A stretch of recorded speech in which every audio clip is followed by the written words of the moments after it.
बऱ्याच वेळा असं होतं की बरेचसे पालक आपल्या मुलाच्या प्रेमात इतके गुंग होऊन जातात की त्यांना आपण समाजप्रिय व्यक्ती आहोत, आपले समाजाचे सुद्धा काहीतरी देणे आहे हे ते विसरूनच जातात।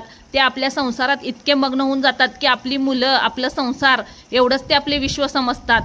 अगदी बरोबर आहे, सर्वजण असेच समजतात, पण समाजप्रिय व्यक्ती म्हणून समाजाचं सुद्धा आपलं काहीतरी देणं असतं, काहीतरी समाजाला मदत करायची असते। आता तुम्ही म्हणाल बऱ्यापैकी आम्ही समाजाला मदत करतोच, सण समारंभ साजरे करतो, गणपतीचे मोठे मोठे उत्सव करतो, हा विषय वेगळा। पण आपण जेव्हा प्रामाणिकपणाने एखाद्याला गरज असेल तिथं आपण एखादं त्याला मदत करत असू किंवा दान करत असू, हे खूप गरजेचं आहे।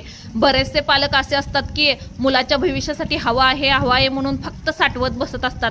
साठवणं हे चुकीचं नाही, पण त्यातील थोडंफार तरी इतरांना मदतीला पडणं, त्यातील दान करणे हे सुद्धा गरजेचं आहे। आता ते का ते बघा, बरेच पालक काय करतात, आमच्या मुलांना हवं, त्यांच्या भविष्यासाठी हवं म्हणून साठवून ठेवतात। पण जेव्हा काहीतरी आपले पूर्वजन्मीचे कर्म उदयाला येतात आणि त्यावेळी खूप मोठे संकट निर्माण होते, त्यावेळी पैसा सुद्धा उपयोगाला येतो असं नाही, कारण पैशासोबत आशीर्वाद मिळवणे सुद्धा खूप गरजेचं असतं। चांगले पुण्य कमवून घेणे हे सुद्धा खूप गरजेचं असतं। एखाद्या गरजवंत व्यक्तीला, एखाद्या गरीबाला आपण 100 रुपयातले 10 रुपये 20 रुपये जरी दिले तरी त्याची आत्म्याची पुण्याई आपल्या रूपाने आपल्या मुलांना प्राप्त होते। म्हणून फक्त त्यांच्यासाठी भरपूर प्रॉपर्टी मिळवून ठेवली, पैसा मिळवून ठेवला म्हणजे झालं, आता काय भविष्य आपल्या मुलांचं योग्य असणारच आहे असं नाही, कारण अशाश्वत असणं म्हणजे जीवन आहे। जीवनामध्ये कोणते संकट कधी येईल सांगता येणार नाही। मग अशा वेळी आपण जर पुण्याची शिदोरी आपल्या पाठीशी ठेवली तर कोणत्याही संकटातून आपला देव आपल्याला तारून नेतो। आपले पूर्वजन्मीचे कर्म कधी उदयाला येईल काही सांगता येणार नाही। म्हणून आत्ताच्या जन्मात जेव्हा आपल्याला कर्म करायची संधी मिळालेली आहे त्याचं आपण सोनं करूया।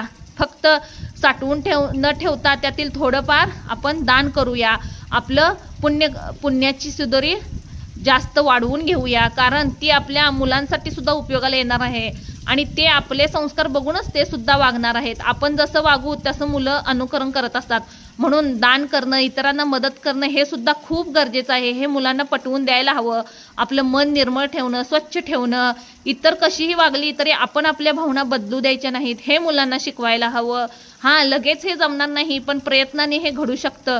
म्हणून इतरांसारखंच आपण वागायचं हे आधी आपण बदलायला हवं आणि हे आपल्या मुलांना सुद्धा पटवून सांगायला हवं।